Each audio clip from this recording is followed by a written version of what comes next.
बातें करते हम खेतों की और उसके रखवाली की, बाग बगीचा फल फूलों और फसलों की हरियाली की। हम बीजों की बातें करते उत्तम जल संसाधन की, हम तकनीकी बातें करते फसलों के उत्पादन की। हर किसान का सपना सच हो जीवन सुखद बनाने को, गाँव-गाँव के हर आंगन का प्यारा सा ये दर्शन। कृषि दर्शन, कृषि दर्शन, कृषि दर्शन, कृषि दर्शन, कृषि दर्शन, कृषि दर्शन, कृषि दर्शन, कृषि दर्शन। नमस्कार, कार्यक्रम कृषि दर्शन में आप सभी किसान भाई बहनों का स्वागत है। किसान भाइयों, आज हम आपको जानकारी देंगे सामूहिक खेती अपनाकर किस तरह से लोग हो रहे हैं आत्मनिर्भर। लेकिन उससे पहले कृषि जगत में क्या कुछ चल रहा है नया, आइए आपको दिखाते हैं कृषि समाचार में। नमस्कार, कृषि समाचार में आपका स्वागत है। मैं हूं शशि। आइए देखते हैं आज कृषि समाचार में क्या है खास। राज्य के किसानों को अनुदान पर सोलर पंप सेट देने की है योजना। मत्स्यजीवी सहयोग समिति टूटे केज के मरम्मत के लिए ले सकते हैं अनुदान। कद्दू के बेहतर उत्पादन के लिए लगाएं उन्नत प्रभेद पूसा नवीन। अब समाचार विस्तार से। राज्य के विभिन्न जिलों में किसानों को सोलर पंप सेट देने की है योजना। इस योजना के तहत चुने गए लाभुक किसान को 2 हॉर्स पावर के सोलर पंप सेट के लिए 5,000 रुपए का अंशदान देना होगा, जबकि 3 हॉर्स पावर वाले सोलर पंप सेट के लिए 7,000 और 5 हॉर्स पावर वाले सोलर पंप सेट के लिए 10,000 रुपए का अंशदान देना होगा। इस योजना से लाभ लेने के लिए जिला कृषि कार्यालय से संपर्क कर सकते हैं। राज्य के मत्स्यजीवी सहयोग समिति और समिति के सदस्य अपने टूटे केज के मरम्मत के लिए अनुदान की सुविधा ले सकते हैं। इसकी कुल योजना लागत 1,82,500 रुपए है। सरकार इसमें 90% अनुदान देगी। इससे लाभ लेने के लिए जिला मत्स्य कार्यालय से संपर्क कर सकते हैं। जिन किसान भाइयों के पास एक ही स्थान पर अच्छी खासी जमीन है, वे इससे सालों भर आय प्राप्त करने के लिए समन्वित कृषि प्रणाली अपनाएं। इसमें आप विभिन्न फसलों की खेती, बागवानी, वानिकी, पशुपालन और मछली पालन करें तो बेहतर लाभ होगा। समन्वित कृषि प्रणाली सभी प्रकार के कृषि, पशुपालन और वानिकी का एक जगह पर, एक स्थान पर समायोजन है। बदलते मौसम के परिवेश में कभी पानी कम गिरता है, कभी पानी ज़्यादा गिरता है। वैसी स्थिति में किसानों को लाभ लेने के लिए वैकल्पिक स्रोतों के माध्यम से पशुपालन से आय प्राप्त कर सकते हैं। मुर्गी पालन, सूअर पालन, बकरी पालन, अगर तालाब में बढ़िया पानी हो गया तो बतख मछली के माध्यम से, दोहरी फसल के माध्यम से, मशरूम उत्पादन करने से, इसी प्रकार से आप वानिकी पौधों को लगाकर आप लकड़ी को भी बढ़ा सकते हैं और उससे भी आमदनी प्राप्त कर सकते हैं। इसलिए समन्वित कृषि प्रणाली अपनाइए, अत्यधिक लाभ कमाइए। लत्तेदार सब्जी फसल कद्दू की खेती के लिए वर्तमान तिथि से जुलाई तक बुआई कर सकते हैं। झारखंड में कद्दू के बेहतर उत्पादन के लिए उन्नत प्रभेद पूसा नवीन या अर्का बहार लगाएं। कद्दू की बुआई में 4 से 6 किलोग्राम बीज प्रति हेक्टेयर की दर से लगाएं। थाला बनाकर बीज बोएं। प्रति थाला 3 से 5 बीज बोएं। बुआई में कतारों और पौधों के बीच 2.5 से 3 मीटर की दूरी रखें। अच्छी उपज के लिए उन्नत प्रभेद पूसा नवीन या अर्का बहार की उत्पादन क्षमता 150 से 200 क्विंटल प्रति हेक्टेयर है। किसान भाई, आप टाड़ खेत में सब्जी सहित अन्य फसलों की खेती कर रहे हैं तो निकौनी के लिए कृषि यंत्र डाइलैंड वीडर का इस्तेमाल कर सकते हैं। ये ऊपरी जमीन यानी कम नमी वाले खेत से खरपतवार निकालने के लिए काफी उपयोगी यंत्र है। इसकी कार्यक्षमता 18 से 20 डेसिमल प्रतिदिन है। आज हम जानेंगे लत्तेदार सब्जी फसलों में कीट नियंत्रण करने के जैविक उपाय के बारे में। लत्तेदार सब्जी फसलों में रासायनिक दवा के बिना कीट नियंत्रण करने के 2-3 उपाय अपना सकते हैं। पहला उपाय है बुआई से 1 महीना पहले खेत के चारों ओर मक्का फसल लगा दें। दूसरा उपाय है पौधा लगाने के बाद और फूल निकलने के समय 250 किलोग्राम नीम की खल्ली प्रति हेक्टेयर की दर से खेत में डालें। तीसरे उपाय में प्रति एकड़ की दर से 3 फेरोमोन ट्रैप लगाएं। और अब एक नजर राज्य के 5 प्रमुख शहरों के मौसम के मिजाज पर। आज राज्य के 5 प्रमुख शहरों के अधिकतम और न्यूनतम तापमान कुछ इस प्रकार दर्ज किए गए। रांची का अधिकतम तापमान 37 डिग्री सेल्सियस और न्यूनतम 26 डिग्री सेल्सियस। जमशेदपुर का अधिकतम तापमान 39 डिग्री सेल्सियस और न्यूनतम 28 डिग्री सेल्सियस। मेदिनीनगर का अधिकतम तापमान 41 डिग्री सेल्सियस और न्यूनतम 28 डिग्री सेल्सियस। देवघर का अधिकतम तापमान 36 डिग्री सेल्सियस और न्यूनतम 26 डिग्री सेल्सियस। धनबाद का अधिकतम तापमान 38 डिग्री सेल्सियस और न्यूनतम 27 डिग्री सेल्सियस दर्ज किया गया। कृषि समाचार में आज इतना ही। अगले दिन अगले अंक में फिर मुलाकात होगी कुछ ताज़ा तरीन खबरों के साथ। तब तक के लिए दीजिए इजाजत। नमस्कार, जोहार। किसान भाइयों, अभी आपने देखा कृषि समाचार, मंडी के भाव के बारे में जाना, साथ ही अगले 24 घंटे के अंदर मौसम के मिजाज को जाना। आइए यहाँ पे लेते एक छोटा सा विराम में भी आपके लिए संदेश छिपा है। देखते रहिए आपके अपने कार्यक्रम कृषि दर्शन।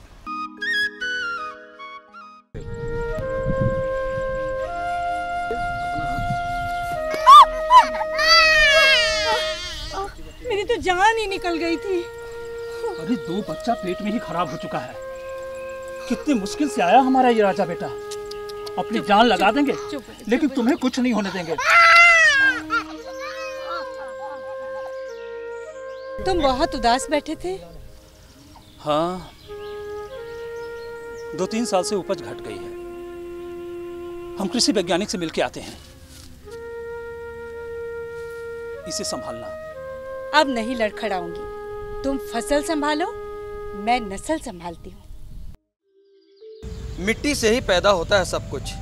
हम जो मिट्टी को देंगे वही तो मिट्टी हमें वापस करेगी। रासायनिक खाद और रासायनिक दवा के बेतहाशा व्यवहार से मिट्टी का स्वास्थ्य बिगड़ गया है। मिट्टी बीमार तो उपज बीमार, उपज बीमार तो संभव है उपज खाने वाले भी बीमार। वैसे तुम क्या देते हो? यूरिया। अब नीम कोटेड यूरिया दो, इसमें फायदा ही फायदा है। मिट्टी उपज और उपज खाने वाले हम सबकी सेहत का रखवाला नीम कोटेड यूरिया।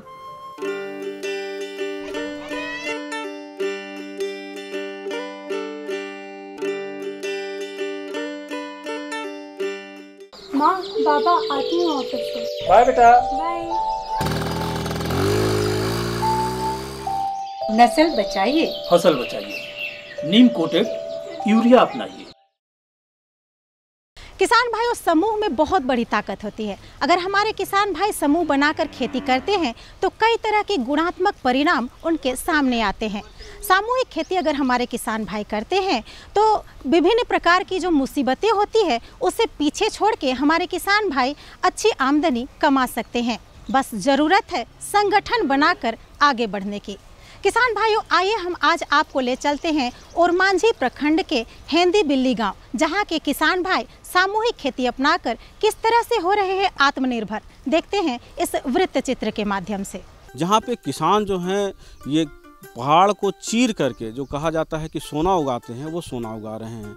यहाँ पे 35 से 40 एकड़ में लोग खेती कर रहे हैं और यह खेती पहले फ़िलहाल होता नहीं था, क्योंकि बरसात के दिनों में केवल यहाँ की जो पथरीली ज़मीन है यहाँ पे केवल धान उगाते थे। लेकिन कुछ दिनों पहले से ये लोग समूह के रूप में खेती कर रहे हैं और जो नई नई तकनीक है उसका उपयोग कर रहे हैं।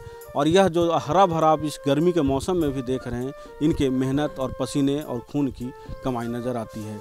ये लोग पूरे समूह में जो दिन भर कहीं ना कहीं बैठ के अपना समय व्यतीत करते थे, पलायन करते थे, वो रुका है। साथ ही साथ इनका तो रोज़गार मिला ही है और दूसरे जो लोग हैं उनको भी ये रोज़गार दे रहे हैं। और इस क्षेत्र में इनका जो मेहनत है और जो परचम इन्होंने लहराया है, यह देखकर लोग यहाँ पे आते हैं और इनसे मिलते हैं, रूबरू होते हैं और इनकी सफलता की कहानी इनसे सुनते हैं, जानते हैं। रांची जिला स्थित ओरमांझी प्रखंड की खेतीबाड़ी के क्षेत्र में एक अलग पहचान है।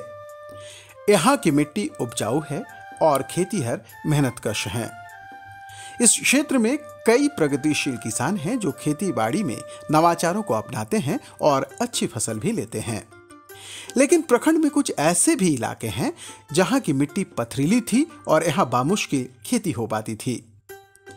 मेहनतकश किसानों ने हिंदी वैली की करीब 35 से 40 एकड़ भूमि को कृषि योग्य बनाया और अब इस क्षेत्र में कई फसलें किसान उपजा रहे हैं। ये जो पहाड़ के नीचे जो आप देख रहे हैं, ये आज जो देखने का मिल रहा है हमको, वो बहुत ही कठिनाई के साथ काम करने का एक फ़ायदा है। जो किसान आज खेती कर रहे हैं, आज से 10 साल पहले अगर यहाँ पे जो एरिया था, वो एरिया ऐसा था कि यहाँ पे जंगल झाड़ी से भरा हुआ था और ख़ास करके यहाँ पे एक चरगाह के रूप में लोग यूज करते थे। लेकिन आज वही ज़मीन जो चरगाह के जगह, आज उसको खेती पे लोग बदल दिए हैं। ये खेती आपका 2009 से जो शुरुआत हुआ है, हम लोग धान के साथ शुरू किए थे इस गांव में। जब श्री विधि शुरू किए थे सराय विधि से धान का खेती, उस समय से हम लोग धीरे धीरे धान फसल में शुरुआत किया और आज ये बदल कर सब्जी पे ही उत्पादन काफ़ी जोर से कर रहे हैं। सब्जी में अभी का जो जनवरी का सीजन में हम लोग तरबूज, खरबूज, खीरा, ये सब जो है क्रॉप यही लगता है। आदिवासी बहुल इस क्षेत्र के सागाटोली में किसानों के पास अच्छी खासी खेतीबाड़ी योग्य भूमि है।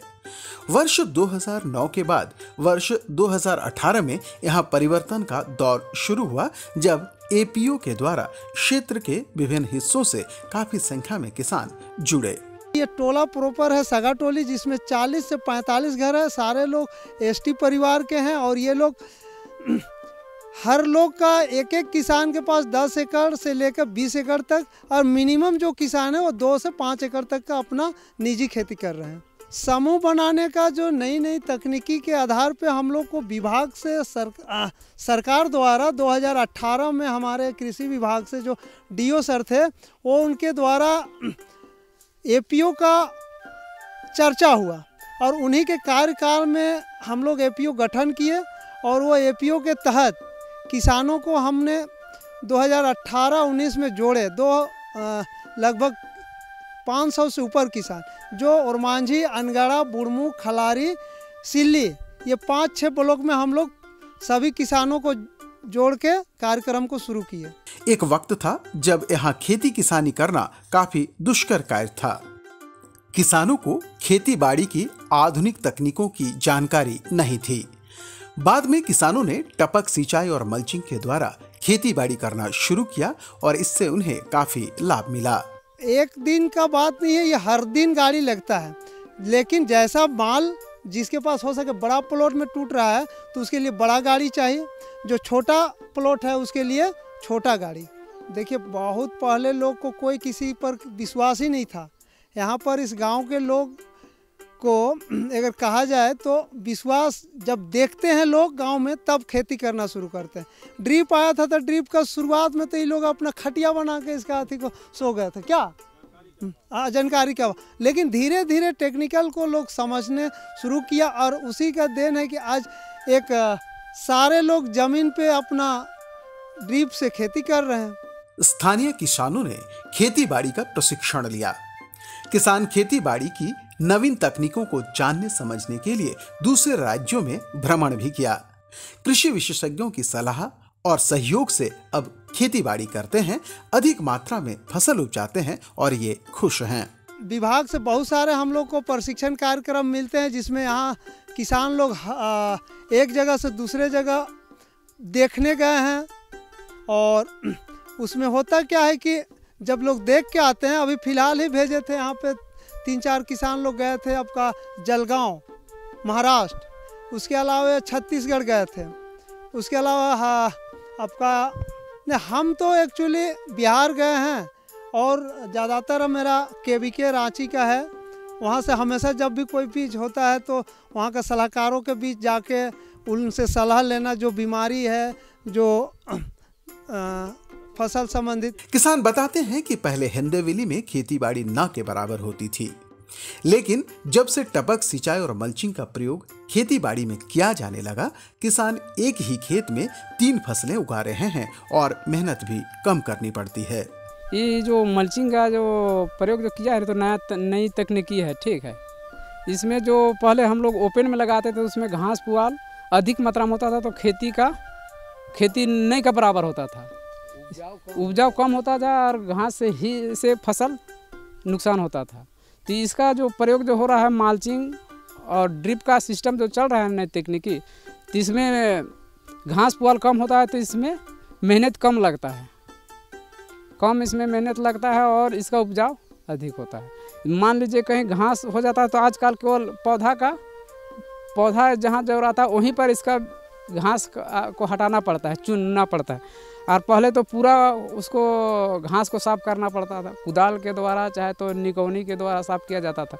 लेकिन आजकल केवल मल्चिंग का जहाँ जहाँ छेद होता है केवल पेड़ के ही पास रहता है घास, तो उसको एक दो को तो उसको हटाना पड़ता है। बस समय का बचा तो एक बार मल्चिंग कीजिए 3 फसल निकालिए इसमें आराम से, यानी तो बार बार जोताई कोड़ाई करना पड़ता था, तो इसमें ज़्यादा पड़ता था कोड़ाई खुदाई या तो मेहनत जो भी उसमें अधिक पड़ता था। बार बार जुताई कीजिए, बार बार इसमें मेहनत कीजिए, और ये जो हो रहा था 1 साल 1 बार कीजिए 3 फसल निकालिए, तो इसमें मेहनत कम लगता है। मल्चिंग और ड्रिप अपनाने की वजह से न केवल मेहनत कम करना पड़ता है बल्कि फसल का उत्पादन भी ज्यादा होता है। पहले धान, गेहूं, मड़वा और उड़द जैसी फसलें उगाकर ही संतोष करना पड़ता था, लेकिन अब कई तरह की सब्जी फसलें भी किसान क्षेत्र में उगाकर अच्छी आमदनी प्राप्त कर रहे हैं और विपणन की भी यहाँ अच्छी व्यवस्था है। अभी में अंतर ठीक आ रहा है कि और अच्छा फसल हो रहा है, और पहले तो बच बेगारी कर रहे थे, अंदाजी कोड़ खून होबे नहीं करता था, उसमें खाद गोबर जैबे नहीं कर रहा था। अब अभी जो है ऐसा बना के करते हैं तो अंदाजी खाद नहीं कहीं जा पाता, पेड़े को मिलता है। बाजार सर जहाँ हर जगह है, पुचू में है बाजार, उरमांझी में है बाजार, इरवा में है, बीआईटी में है, अपने ले जाते हैं सर, डेली होता है। अभी तरबूज 12-14 जा रहा है। आधुनिक तकनीक अपनाकर फसल उत्पादन में किसानों ने कई गुना बढ़ोतरी की है। पहले से आमदनी बढ़ी है और किसान अब खुशहाल हैं। पहले करते थे हम लोग कड़ा बैल से जोतते थे और बुन देते थे पहले, उसके बाद में फैन हल चला के मेरिया देते थे, उसने उपज बड़ी कम होता था। जहाँ 10 खांची होता था वहाँ मतलब 3 खांची 2 खांची, और अभी जो कर रहे हैं वहाँ कम से कम 1 खांची के जगह में 15 खांची हो रहा है। इसमें ज़्यादा फायदा हो रहा है और मेहनत भी कम हो रहा है। एक बार जोतिए और 3 बार मतलब कि उपजा लीजिए फसल। कभी टाड़ जमीन जिसमें खेती की कल्पना करना ही मुश्किल बात थी, अब क्षेत्र हरा भरा हो गया है। मल्चिंग की वजह से खेतों में मिट्टी का कटाव रुका है और बेड में नमी बनी रहती है। इसके साथ ही मल्चिंग की वजह से खरपतवारों का भी नियंत्रण संभव हो पाया है। रांची जिले अंतर्गत ओरमांझी प्रखंड के हेंदेबिली गांव के सगाटोली में ही रहते हैं और यहीं खेती बाड़ी होता है। जो सगाटोली का बात आ रहा है, अभी हम लोग सगाटोली में ही खड़ा हैं। तो यहाँ पर खेती पहले जिसको हम लोग टाट टिकुर या पहाड़ी क्षेत्र बोलते थे, अभी भी पहाड़ी क्षेत्र है, इसमें पहले जोत कोड़ के उड़द, मड़ुआ, गुंदली, राहड़ यही सब का खेती किया जाता था। तो उससे कोई फ़ायदा नहीं होता था, वो बहुत ऐसा मर जाता था, साथ साथ घास वगैरह जो भी होता था उससे बर्बाद हो जाता था। लेकिन आज ये ड्रिप सिस्टम से जो खेती हो रही है, तो घास खेती के लिए कोई भी साग सब्जी हो चाहे कोई भी खेती हो, उसके लिए घास उसका दुश्मन है। अब उससे ये मल्चिंग होने के बाद उससे बचाव हो जाता है, बच जाता है, घास होता नहीं है और मिट्टी जो है, मिट्टी का बहाव कम होता है, मिट्टी कटता नहीं है। साथ साथ खाद जो भी दिया जाता है वो जहाँ दिया जाता है वही रह जाता है। और जो सिंचाई से ड्रिप सिस्टम से होता है तो इसमें पानी का भी बहुत कम मात्रा में वो सिंचाई होता है। हालांकि किसानों के पास पशुधन है, लेकिन खेती बाड़ी का रकबा अब इतना ज्यादा बढ़ गया है कि आसपास के गांवों से गोबर खाद मंगाना पड़ता है। खेती किसानी की वजह से क्षेत्र में पलायन पर अंकुश लगा है।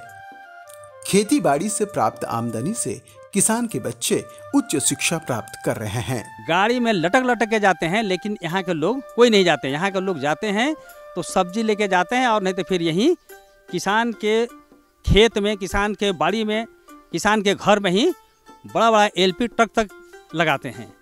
छोटी गाड़ियाँ भी लगती हैं। इनकम देखिए, इनकम जैसे कभी कभार ये कुछ ऐसे प्राकृतिक आपदा जो आता है उसमें कभी कभार नुकसान होता है। और नुकसान तो जैसे अभी यहाँ खरबूजा देख रहे हैं, ये जो सड़ा हुआ देख रहे हैं, ये सब पत्थर ये सब मार के इसको नुकसान किया है। तो कभी कभी उसके माध्यम से नुकसान होता है, और कभी कभी इसका कीमत में भी कभी डाउन हो जाता है, उसको रेट नहीं मिल पाता है, तो उसमें लोगों को थोड़ा सा नुकसान होता है। लेकिन जैसा पहले नुकसान होता था वैसा नुकसान नहीं होता है। किसान बताते हैं कि पहले खेती बाड़ी पूरी तरह से वर्षा पर आश्रित थी। मेहनत और लागत भी ज्यादा लगता था। आशा के अनुरूप खेती नहीं हो पाती थी, लेकिन नवाचारों ने कृषि को काफी लाभकारी काम में बदल दिया है। मैं तो कहना चाहता हूँ कि पूरे हिंदुस्तान में जमीन की कमी नहीं है। भारत को कृषि प्रधान देश भी कहा जा रहा है, और कहते हैं कि भारत कृषि प्रधान देश है, लेकिन यहाँ का कृषक गरीब है। तो बस वही कारण है कि हम लोग आधुनिक रूप से वैज्ञानिक तौर पर खेती नहीं करके बार बार किसान घाटा उठाते हैं। यही कारण है कि हमारा भारतीय किसान गरीब हो गए। और उन लोग सभी को मैं कहना चाहता हूँ इस बात को कि ये सभी जगह ड्रिप सिस्टम पर खेती किया जाए, तो उसमें एक बार सिर्फ मेहनत करना पड़ेगा साल भर में, और एक साल 12 महीना उसमें आपको पैदावार होगा और काफ़ी मुनाफा होगा। दूसरी बात बोलते हैं कि ये जो पाइप लगा हुआ, पाइपलाइन से हम लोग सिंचाई करते हैं, तो सिंचाई करने में हमको फ़ायदा यही हो रही है कि जब पौधा का जितना मात्रा में पानी चाहिए उतना मात्रा में हम इसको पानी दे सकते हैं। जैसे छोटा बच्चा को लिए खाली दूध से उसका आहार होता है, थोड़ा खाना खाता है, बड़ा होता है तो उसे थोड़ा खाना, ज़्यादा बड़ा होता है ज़्यादा खाना। इसी तरह हम इसमें पानी, खाद, दवा चलाते हैं ड्रिप के पाइप के माध्यम से। तो इसमें जितना पौधा का आवश्यकता है वही आवश्यकता के आधार पर हम लोग इसको पौधा को देते हैं, तो पौधा अच्छा ग्रोथ करता है, फसल अच्छा होता है। जिसको जितना आवश्यकता के अनुसार ये हमारा ड्रिप पाइप से देने का काफ़ी सुविधा होता है। किसान न केवल ड्रिप और मल्चिंग से होने वाले लाभों से प्रोत्साहित हैं, बल्कि अन्य किसानों को भी इसे अपनाने की सलाह देते हैं। 4 साल से हम ड्रिप के माध्यम से खेती कर रहे हैं, और खेती में तरबूज, गर्मी में तरबूज का खेती करते हैं। इसके बाद खीरा, नेनुआ, कद्दू, बैंगन, मिर्चा, टमाटर सभी खेती करते हैं। ट्रेनिंग हमारे मोती बेदिया ले जाते हैं कहीं कहीं ट्रेनिंग के लिए, जैसे आत्मा हुआ और ये गोलवाकर हुआ, इस सब में ले जाते हैं। हाँ, फायदा होता है, प्रशिक्षण लेके आते हैं, कुछ न कुछ सीख के ही आते हैं। कई किसान ऐसे हैं जो सालाना कम से कम 3 फसल लेते हैं। व्यवसायी उनके खेतों से फसल लेकर जाते हैं। अब उनके लिए खेतीबाड़ी काफी लाभकारी और उत्साहवर्धक। किसान शिक्षा प्राप्त करने के बाद भी खेती किसानी से जुड़े हैं, और उनकी आर्थिक स्थिति पहले की तुलना में काफी अच्छी हुई है। जमीन का तैयारी होता है, सबसे पहले तरबूज का खेती लगाते हैं फर्स्ट में, उसके बाद सेकेंड में फूलगोभी का तैयारी होता है, फूलगोभी लगता है, उसके बाद लास्ट में फिर मटर का होता है। मतलब 3 फसल करते हैं साल भर में, 3 फसल होता है। बेचने हम लोग नहीं जाते हैं, यहीं व्यापारी लोग आ जाते हैं यहीं। हाँ, ज़्यादा मात्रा में जब उत्पादन होता है तो खुद ही आ जाता है।